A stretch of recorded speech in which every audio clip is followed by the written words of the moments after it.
Bapak, Ibu, dan saudara-saudari yang terkasih dalam Kristus, salah satu tempat ternyaman bagi seorang anak adalah ada di pelukan ayahnya atau ada di dalam lindungan ayahnya. Ketika ayahnya ada di kolam renang dan anaknya ada di pinggir kolam renang tidak berani melompat, maka ketika ayahnya bilang, "Udah, lompat saja. Ada ayah di sini."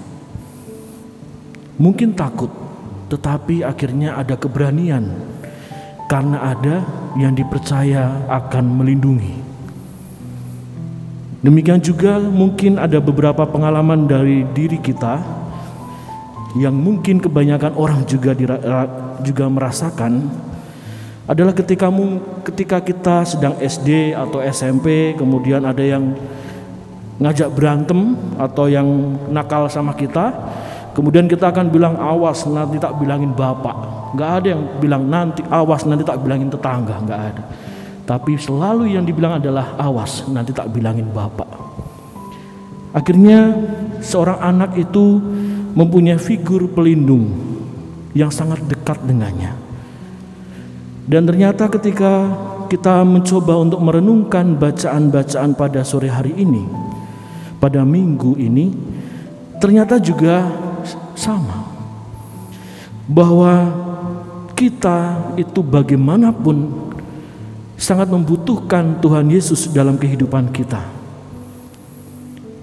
Dalam bacaan Injil dikabarkan, dituliskan, kita sudah mendengar Yesus tidur saja, para muridnya itu sudah gelagapan, sudah bingung, padahal Yesus baru tidur.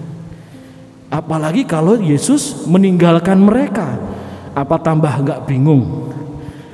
Nah, ketika saya merenungkan bacaan ini, kemudian apa sebenarnya yang ingin disampaikan oleh Injil? Ternyata Injil hari ini tuh juga menyindir kita.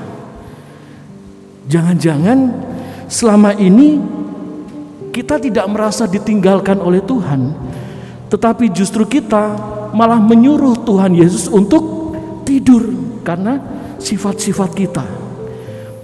Saya membayangkan, kemudian saya mengimajinasikan seperti ini. Ketika Tuhan melihat kehidupan saya, kemudian Tuhan itu melihat terus gitu. Ketika Tuhan melihat, kemudian saya kok, ini orang kok gak baik-baik, malas tidur aja. Mungkin seperti itu. Atau jangan-jangan banyak sifat-sifat kita yang membuat Tuhan justru enggan untuk ada bersama kita, untuk berjaga dan terjaga dengan kita. Jangan-jangan seperti itu.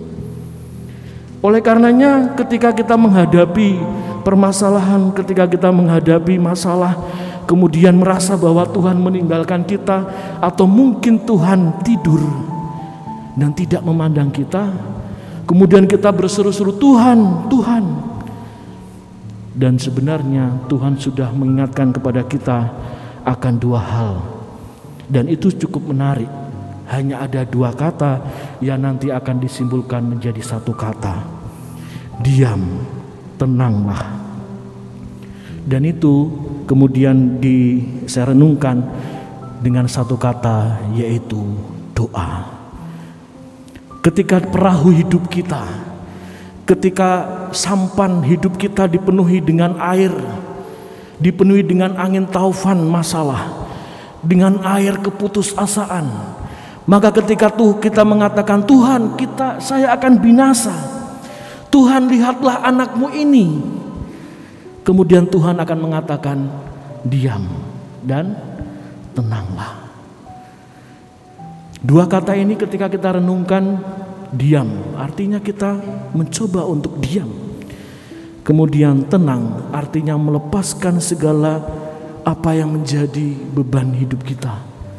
Dan itu hanya ada dalam doa.